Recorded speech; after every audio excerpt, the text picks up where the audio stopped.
All right, we have just left off with the Justinian plague, which uh, added to the fall of the Roman Empire. So let's talk about that for just a moment.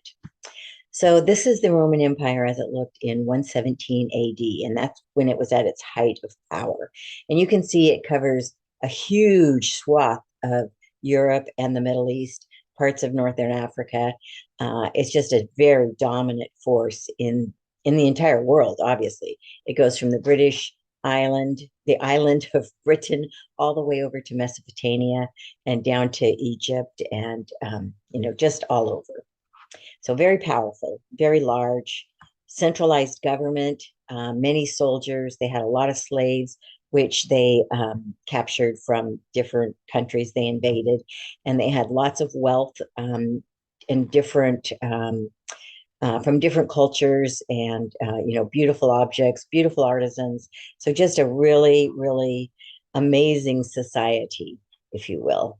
However, as with many things, the end is always near. So, well, it took a long time, but there were issues with this as well with the Roman Empire.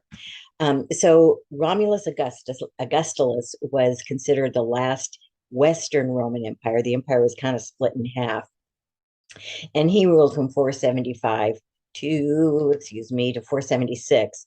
And he was considered, as I said, the last Roman emperor. And that was the Western side. And Justinian, the country he was, or the area he was ruling at the time, was called Byzantium. And he was the Eastern Roman Empire. And if you recall, he was trying to restore Byzantium to, the Roman Empire as it was before. So, but as we know, that didn't really work. All right, so here is, if you look at the red line, that includes the empire under Justinian the First. We talked about this last time. And then if you look at just the small blue areas, the south of Italy, the area around Bulgaria, Greece, and Asia Minor, those in Cyprus, I think it also includes, yeah. So it includes some area. But after that, even that was pretty much gone. So once the Byzantine Empire fell and the Roman Empire fell, uh, government was very decentralized. So in Rome, they had, Rome was the authority on everything, and they controlled all these areas via governors or, something like that. But once the central government disappeared, law and order disappeared, and there was warfare among all of these many tribes. And tribes maybe isn't quite the right word, but factions, if you will, in different parts of Europe and the Middle East. So the Roman Empire was eventually carved into smaller kingdoms. So there would be one person who, became king after fighting a certain amount of wars. And then the king owned all of the land in his particular area. He would grant some of that land to nobles if they would swear loyalty to him. And then they owned that portion of the land. And the landowners here, they had to provide taxes, and they also had to provide an army to the king. So they had what they called knights, and those were their soldiers that they would send off to the king if he needed them to protect the area or maybe invade someplace else. But mostly it was defense. And the king also imposed taxes, as I said. So the nobles had these serfs, which were basically poor people, working their land and providing income to the noble. The serfs were essentially slaves. They weren't called slaves. They were free, if you will, but they had no means of moving up. They were indentured, so to speak. They were tied to the land. They were given a rustic shelter by the noble, and then they had farms, and they could just keep a small portion of that, and the rest of the income had to go to the noble, who then divvied part of that up and sent some of that to the king. So there was a very, very poor population. And there was very weak trade and very poor economic development at this time. And also Christianity prospered. You remember the Roman Empire, Christianity was prohibited. But at this point, Christianity did expand and became one of the dominant forces of the Middle Ages. So here we have an image of what the feudal system is, which is what the Middle Ages became. We would have the king, and so we're talking about one area, then there's another area, then another area. But so for one area, we have the king, and we also have the church. And the church advises the king, and the king relies on the church to provide some support and advisory information, etc. And then under the king we have the nobles, and then under the nobles we have the lords, if you will, and these include the knights and also some church members and stuff, like maybe cardinals or monks in the abbey, that kind of thing. And then below that there are some freemen who own their own land, but it's very, very small and they're just barely above serfs. And then the majority of the population is serfs. So those are the ones that are working for the landowner, who is, again, responsible to the king for income and knights for warfare. All right. So what happens? The splendor of the Roman Empire. If you remember that picture I just showed you, all these gorgeous, carved stones, buildings, and artwork, gorgeous art and tile and everything. Anyway, the splendor of the Roman Empire vanishes, and the Middle Ages are then called the Dark Ages, and they're called the Dark Ages not because it was dark all the time, but in some ways it was. They there was not a lot of expansion in art and literature, in mathematics, and in general creative thinking at all. It was just basically survival at this point. And for a serf, life was really harsh. So they lived in a very small house, probably the size of maybe two small bedrooms, if you will. But I mean, that was their entire house. They had to bring their animals in at night because other people might steal them, and they also wanted to keep an eye on them and protect the animals a little bit if they could. They had no glass in their windows, so they just have a small opening in one or two spots. They wouldn't usually have a door in their house. They might hang a curtain, but that would be about it. They would work from dawn till dusk, and children would start as soon as they could walk, basically. They would they were able to, like, scatter food for chickens. They were able to shoo birds away when it was planting time. They maybe moved rocks out of the way. But yeah, they started very early, and you worked on this farm until you died. So you were just basically, that was your entire life. So not a good life. And even in the castles, the castles were dark and cold, and they had lots of servants, and nobody bathed during this time, and it was smelly, and so there was, kind of life in the castle was definitely better than the serfs had it, but it still wasn't ideal. So what happens then? Well, then we have what's called the Black Death, and that is occurring starting in about 1346. And this is what everybody thinks of as the plague. And this particular pandemic or plague began in spring of 1346 in what's called the steppe region of the European continent, which is a belt of grassland that is kind of northern Europe all the way to Manchuria. I think I have a map next. Nope, I don't, but I have one coming up. I'll show you that again. So plague was evident and was maybe endemic in China and Mongolia. And in this particular century, Mongols started invading outlying areas. So they moved out of their area down into the steppe region, closer to Europe, etc.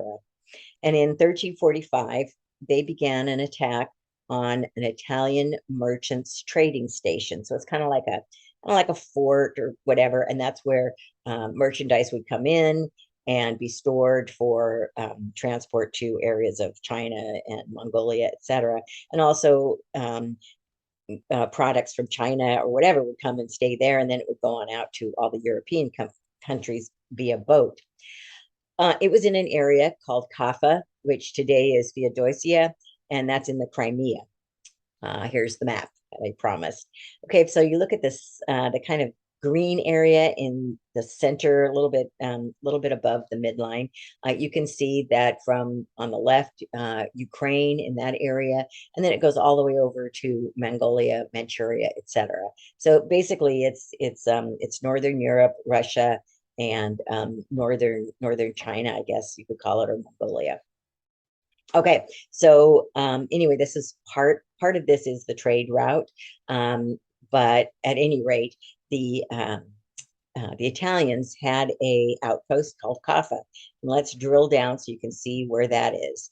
All right, so on this map, this is the steppe region again, western and eastern steppe, and let's keep an eye on Ukraine because that's where we're going towards Kaffa. Okay, so here's Ukraine, and down at the kind of below Ukraine, you see that kind of whitish area. That is where Kaffa was located. You can see it's on the Black Sea, and the Black Sea feeds into the Mediterranean. So that's why it was a shipping route. Okay, so the Mongols started to invade different areas. They were interested in capturing territory, probably slaves, riches, etc.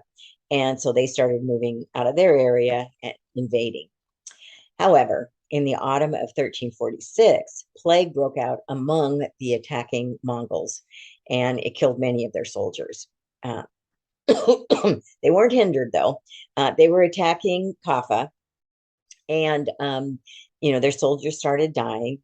And so instead of saying, "Oh, let's pack up and go home," they did something very interesting. They still wanted to get into that, that trading post, and so they started loading their dead bodies, people who had died of plague, onto catapults, and they catapulted them over the walls of the trading post.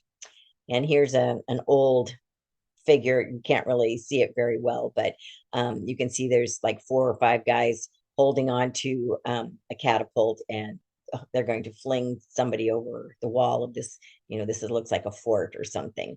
So this is the war or the invasion by them.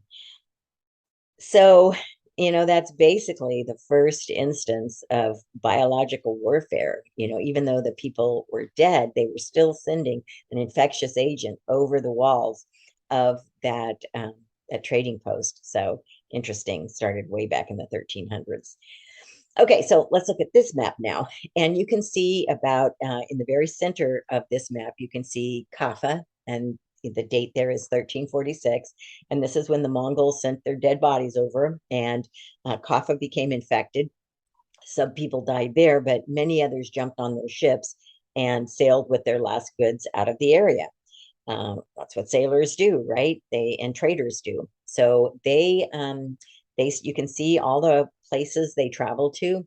Over on the left-hand side, you can see Venice, Genoa, Marseille, France, Barcelona, Spain, Almeria, Tunisia, Messina, just all over, even down to Egypt, which is Alexandria, up to the Middle East, where we have Astrakhan and Saral, and all the way down to Baghdad. So a lot of ships sailed out.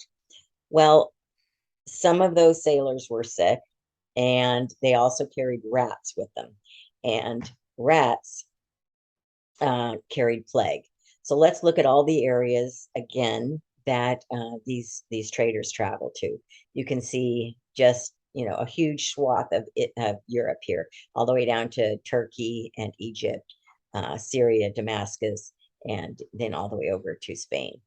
So the sailors left Kaffa, sailing, as I mentioned, to Florence, Genoa, Venice, Marseille, Barcelona, Cyprus, Damascus, and all these trade routes all these ships on these trade routes carried plague with them. So what happens? The Black Death begins to rage. So that disease that those Mongolian soldiers flung over infected sailors, infected rats, and when those reached port, all of those infectious people and infectious rats infected the people of those cities. So in just a few months after these ships landed, 60% of Florence's population was dead from plague. It's a staggering number. So in 1330, you can see over here the stats I have on the left. They're estimates, of course. But in 1330, the estimated population was 90,000 in Florence. And in 1349, after the plague, the major wave of plague had left, it was down to 32,000. So that's a lot of people. So Europe, Western Asia, Israel, the Middle East, and North Africa all succumb to plague. And it rages for about, let's see, 4 or 5 years, I think. Yeah, 1347, 1352. So there was just death everywhere. And, it was miserable. There weren't enough people to bury bodies. People died very rapidly. And just, it struck everybody. So the Black Death takes usually 3 to 5 days to incubate. And if you look at the terms from last time, I think I included incubation or yeah, so it's the time it takes from the when you are exposed to an infectious agent and the time it takes you to start getting sick. That's called the incubation period. So for the plague, the Black Death, it takes 3 to 5 days to incubate, sometimes as few as 24 hours, but typically it's 3 to 5 days. And then you have about 3 or 4, sometimes 5 days of illness, and then you're dead. 80%, it kills 80% of the people that it infected at this time. So in 6 to 10 days, with a mean of 8, you are dead. There were mass burials because they didn't have enough, they couldn't dig enough graves. So this is an excavation of a mass grave site where there were hundreds of, maybe thousands of bodies buried. They also dumped bodies into the oceans. Cremation was illegal at this time due to the Christian church and the belief that cremation should not be, wasn't sanctified, whatever. So lots and lots of dead bodies piling up. And they, I don't know if you can just imagine, people dying in the street, people, dead in your home, throwing them out, it was horrible. So what were the causes of the plague in the 1340s? Well, these are what people thought were the causes, not the real causes. It was primarily attributed to supernatural causes. As I said in the beginning, the Christian church really took over at this time. And, the Romans had many gods. And so, the Christianity had a single God. And so it was the wrath of God that was causing this, or perhaps it was the work of the devil. They also believed a lot in astrology. So it might have been the alignment of the planets or the stars. And then again, we have Hippocrates' theory of an unbalance of the humors. And in some places, unfortunately, pandemics bring out the worst of people sometimes. Maybe you had that experience with the COVID pandemic. I don't know. But anyway, in places, plague was blamed on disabled, cripples called at that time, nobles, even Jews. And they said they might be poisoning the public wells. And then what they did with some of these unfortunate groups is they would, force them out, and they would torture them, or they'd burn down their houses. And, they were not responsible, obviously. But like I said, pandemics bring out the worst of us. So here is just, there's many images, many artworks that were done at the time trying to describe the horror that was the Black Death. And here we have some bodies piled up, and this is a person begging a physician for some help. And you can see in the background the village that looks like it's burning. All right, so what were some of the treatments of the plague in the 1340s? There were several of them. So one was called the Vickery method. And this one, you took a healthy chicken and you plucked out the back and the rear end of the chicken. And then you put that bare spot against a swollen node, which we'll talk about, called a bubo, of the sick person. And then that was kind of belted or strapped into place. And then when the chicken started showing signs of illness, you would pull the chicken off, and you would wash the chicken up, and then you put it back on. And this would continue until either you died or the chicken did. I imagine it was pretty much a race, because I can't imagine a chicken being strapped on and living for any length of time. But anyway, that was the Vickery method. Another method was called the snake method, and you would chop snakes into pieces, and then you would rub part of that snake over your bubo, which we'll talk about. It's an inflamed lymph node, but the snake was thought to be associated with Satan, and so if you rubbed that snake onto your illness, it would draw the illness out. The evil would come out along and into the snake. So some more treatments that didn't work, or that they tried anyway. One was called the emerald method, and this is where particularly nobles, they would crush up some emeralds, and they would drink them, and they thought that would help to cure them. I don't have an explanation of why that is, but it didn't work. And serfs, of course, they didn't have any emeralds or any kind of gemstones. So they would sometimes drink arsenic or mercury, which obviously would kill them faster, but maybe it was a better death. I'm not sure. And then another one, which is really interesting, which is called Four Thieves Vinegar or Four Thieves Wine. So this was a combination of, cider, vinegar, and or wine, and a bunch of spices mixed in, sage, clove, rosemary, and wormwood, and probably others. And then you would drink this. And the reason for this, I do know the reason for this one, and that is that there were four thieves who would go into homes of dead plague victims and steal some of their things. And allegedly, they had drank this concoction before they went in, and none of them got sick or died. So they thought, okay, obviously this works. Let's try it.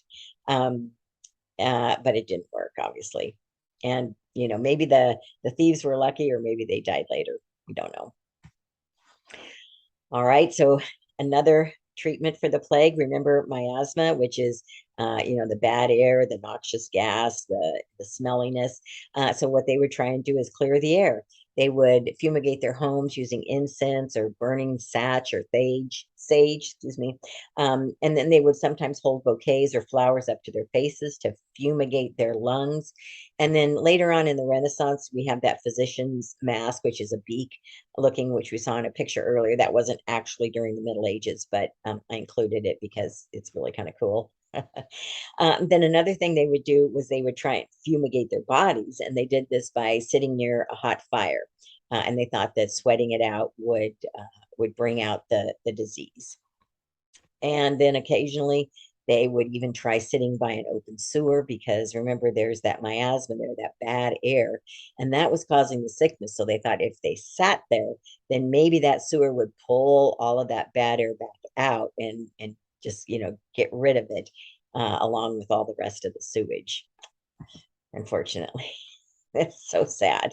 But when you know nothing, you have to try something, because everybody is dying. So I mean, it's easy for me to kind of chuckle at it now, but just imagine when everybody's dying around you, and you have no idea what's causing it, and you have no access to medicine or anything.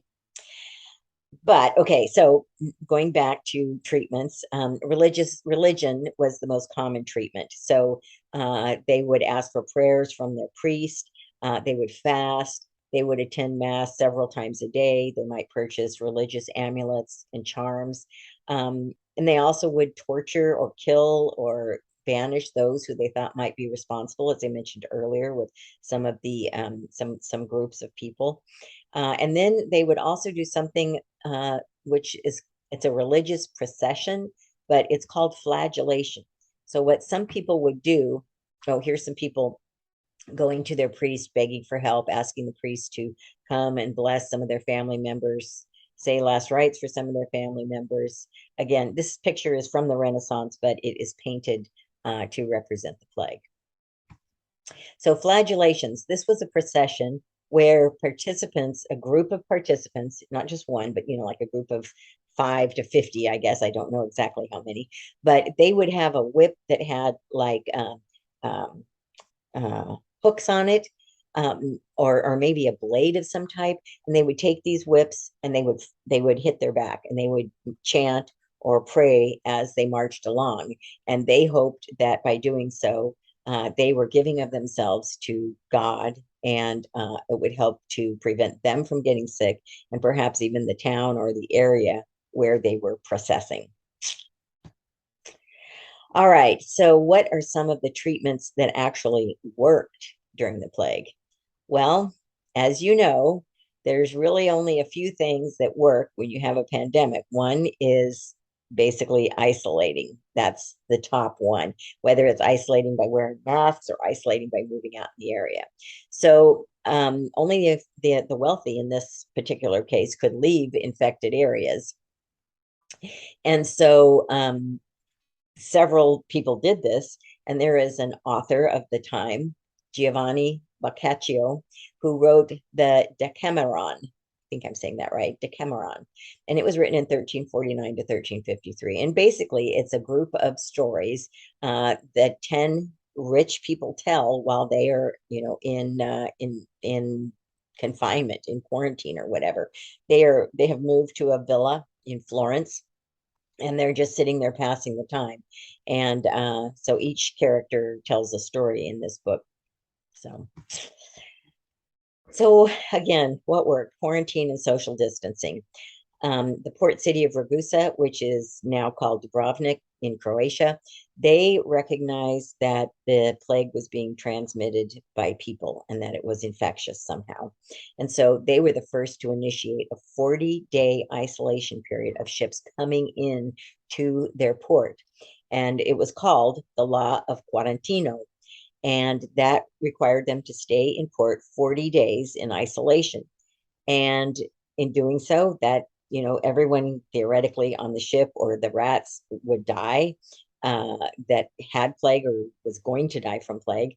And so then when the quarantine was lifted, they could, move about the city, bring their goods in, etc. And our word quarantine comes from that initial plague quarantine in Ragusa, which gives us our word quarantine. All right, so what is the causative agent of the plague? The Black Death was an epidemic of bubonic plague, and it's caused by disease. The disease is caused by a bacterium called Yersinia pestis. And this bacteria is found among rodents. The black rat, which is also called the house rat or the ship rat, they like to live very close to people. And they were very common in medieval homes, castles, ships, granaries, any place where a rat could find warmth and food. So here's a couple of rats just chilling out in somebody's barn, I guess. So rats get the disease from fleas that colonize them. So fleas are blood feeders. You've probably, if you have a dog or a cat, at some point you might have been bitten by a flea. And, it just causes a small bit of discomfort, not quite like a mosquito bite, a little bit of an itch for a while, but then it typically goes away. Well, what happens with plague is a rat flea is going to bite an infected rat, and it's going to ingest that bacterium that the rat has been infected from. Okay. Then this bacteria gets stuck in the flea's digestive tract and kind of throat, and the bacteria go crazy. That's what bacteria do. They get in a nice, warm, moist environment, and they just reproduce like crazy. And eventually, this forms kind of a solid mass, and it blocks the ability of the flea to digest, and actually to, so with the digestive tract blocked, the flea begins to starve because it's not getting in any nutrients, right? It's blocked. And so this flea, which is, starving, it moves from rat to rat, biting the rats, trying to get a meal because it thinks it hasn't eaten or it needs to eat more, but that's not obviously helping. But what happens is that blockage means that it cannot swallow, and so it vomits back into the the rat it has just bitten some of that Yersinia pestis bacterium. And then that new rat is now infected. So this is kind of a constant thing that continues to happen in a rat colony that has been infected with plague. It typically takes about 2 weeks for plague to kill the entire rat colony. However, the fleas are still hanging around. They're on those dead rat bodies still trying to eat because they're starving and they haven't died yet, or at least some of them haven't died yet. So after about 3 days, they leave the rat and they go to humans, or they go to a different animal, a cat or a dog, or whatever, and try and get a blood meal. And they do, but they also are vomiting back up that bacteria into the person or animal they have just bitten. So here is the life cycle. We have down in the center, I guess, center lower, we have the bacterium, which is Yersinia pestis. And then the rat gets infected with the Yersinia pestis, the flea bites the rat, the flea bites humans, etc., etc. Here's a look at the bacterium, which is Yersinia pestis. It is what's called a rod, meaning it's a rod shape, or bacilli is another name for it. Not a nice bug, not a nice bug at all. And if you remember just a little bit about bacteria, which we covered recently, here's the bacteria. It has chromosomal DNA right in the middle. In this case, it also has ribosomes, and here it has plasmids. It has a cell membrane, a cell wall, and then this one also has a slime layer. And remember, slime layers help to adhere. And I imagine in this case, it might also help to cause the blockage of the flea's digestive tract. All right, so Yersinia pestis has 3 disease forms. So there are 3 disease forms. One is bubonic, the second is pneumonic, and the third is septicemic. And we'll talk about each of these going forward. So the bubonic plague is the plague that was found in the Justinian plague, and also the one that caused the Black Death that spread throughout Europe and was so devastating. It causes, you get the infection, and you're filled with the infection, and so what happens is your lymph nodes become inflamed. They're collecting all the disease, and then all the white cells and everything. You remember back in immunity how those lymph nodes filter everything.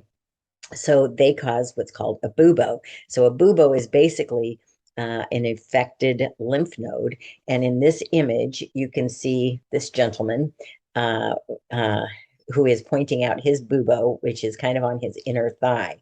If you think back to the immune system and how we have this extensive network of lymph system and lymph nodes, some common areas that the bubonic plague shows up are in your groin, under your armpits, and kind of along your neck here.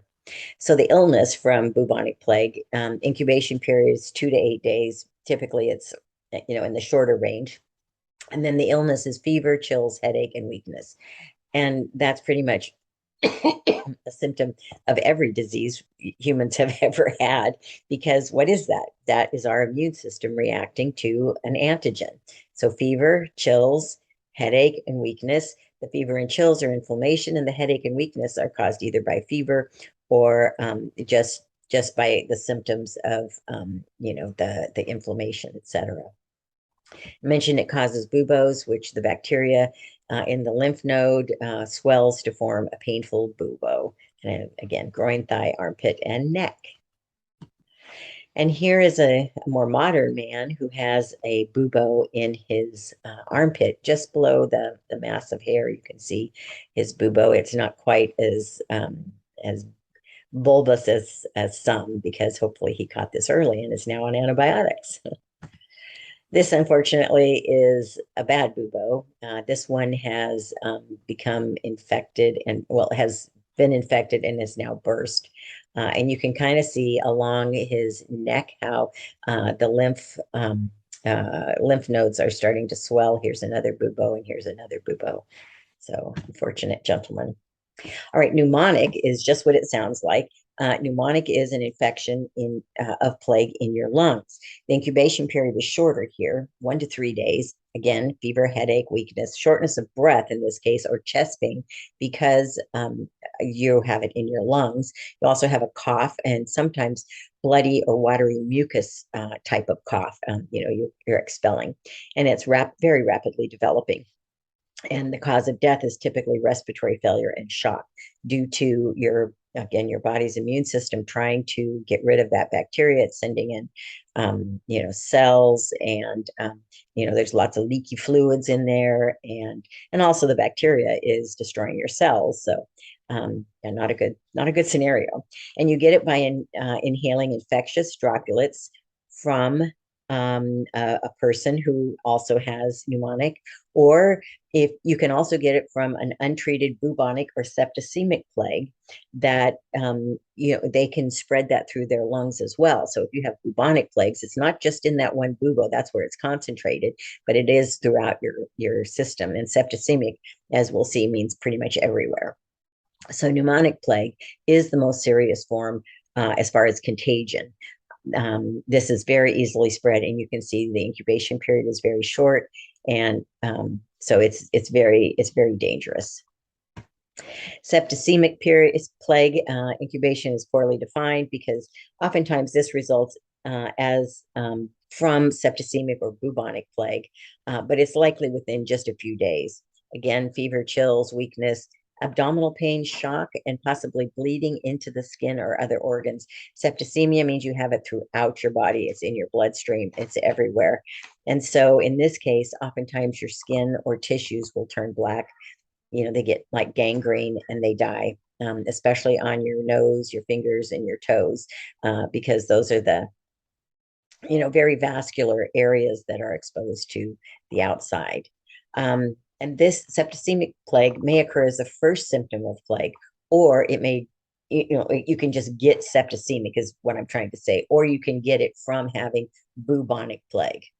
And this is also acquired by the bite of an infected flea or handling of an infected animal. All right, so here's some ugly pictures. I'm sorry, I know these are kind of gross, but it's important to illustrate what plague does. So the man on the left in the hospital bed, you can see how his fingers have all turned black. His tissues are dead. His fingers will likely be amputated, but they're probably trying to get the infection under control before they open up via surgery. And then the person on the lower right, this person has buboes that obviously have gotten very serious. The skin is turning black in a lot of those cases. So the lymph node is dying probably, or being destroyed by some of the plague. Now let's go back again to the feudal system that was happening in Europe at the time of plague. If you recall, we have the king at the top, and then below him are the lords, and below them are the knights. And then finally, on the bottom are the serfs. So you can see in this triangle, there's only one king, and it's good to be king. But, then there are decreasing populations of all the other categories of people living in feudal society of the Middle Ages. So the initial effects of the Black Death were in the serfs. So they had very widespread death because where do they live? They live in a house with animals. They have rats all around. They store all their food there. And so there's widespread death among them. They are the first to really get sick. And most of them are farmers. And so their crops are not getting any attention. There's no one to plant them. There's no one to, maintain them. There's no one to harvest them. So then the noble, their income was lost. And so feudalism began to crumble because there was a great global recession.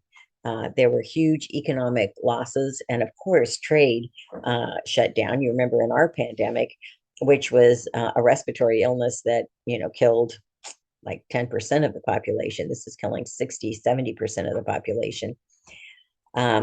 Trade shuts down. Nobody wants to do anything, and there's nobody to do anything. Everyone's just trying to survive. So some of the later effects of plague on medieval society is the lords, the nobles, the kings, etc., they had to get workers to work their fields, and the serfs were pretty much gone. And so peasants were given a little bit better opportunity and a little better standard of living. So the landlords actually paid for some of the labor. I think that's still happening now, where they've had some huge labor shortages, and businesses have had to pay more. So, interesting thing about plagues and pandemics. And this was a question on your exam, which obviously I shouldn't have asked. Everybody got the answer wrong because I didn't teach it. But anyway, the nobles at this time, they were afraid of sending their students away because of the plague. They made very rich bequests, and together they founded new universities. So several nobles would get together, they would build a school in the area, university in the area, and then their children could go to school there and learn, rather than being sent away to some plague infested area, which was their fear, of course. So there was also a subtle loss of belief in Christianity during the plague outbreak in the Dark Ages. The church didn't really help during the plague. Everybody looked to the church to cure this, to ask God for help, and it didn't really happen.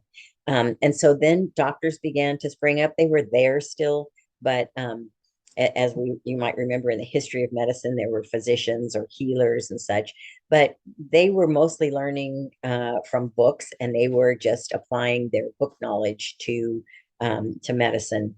But now doctors started to learn from direct experience. So they actually would go and see patients. Surprise, what a concept. But they would see patients, and they would start to, record their symptoms, record the results, and then that gave them further knowledge of how to treat patients, at least in some things that worked and things that didn't. So this was an empirical approach to medicine and the treatment of disease, meaning that it was just kind of observation, hands-on, etc. So as the plague wound down, there were several effects of this plague, but science and art then flourished, which eventually led to the Renaissance. So, believe it or not, there was a plague outbreak in the United States. So, in San Francisco in 1900, there was an epidemic. Well, it started in 1900, and it was first found in San Francisco's Chinatown. It was thought that it was brought over by trading ships from China. It had some rats on it or infected people, who knows. But then it started to take hold in San Francisco. So this was the very first plague epidemic in the United States. They'd seen it in Europe multiple times, over and over again. There were waves of plague, but this was the first time in the United States, the New World. So plague was recognized by medical authorities in San Francisco, and I believe the federal government also, in about 1900. However, Governor Henry Gage, who was he was lobbied heavily by railroads and others. They said he was in their pocket, but who knows? All politicians get money from lobbyists, right? So anyway, they did not want him to say it was plague, because that would cause widespread panic. But it would also cause people not to come to San Francisco. And if people were quarantined, they couldn't spend money, and people coming in couldn't spend money because they couldn't come in. So there would be huge business risks associated with calling it plague and imposing a quarantine. This is our man, Henry Gage. His term was from 1899 to 1903, and his failure to act quickly caused plague to become established in animal populations in California. So sad. All right, this is a map of California, at least part of California, in about 1909. So you can see the yellow areas. This is where plague was first introduced. The very first identified plague was in San Francisco, which you can see, right over where you'd find San Francisco, the tiny yellow dot, and then down in the Los Angeles area. And of course, that's where ships come in to ply their trade, bring in goods and services, etc.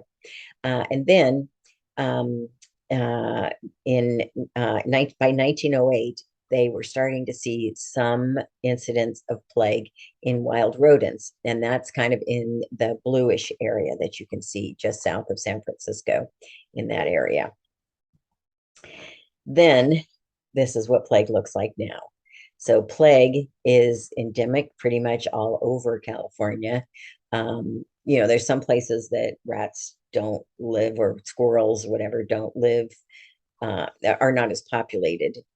But they probably, give left to their own devices or whatever they might be. But anyway, plague is currently found in all these areas that are in blue. The gray areas we don't have a lot of data for, but it's likely those have plague as well.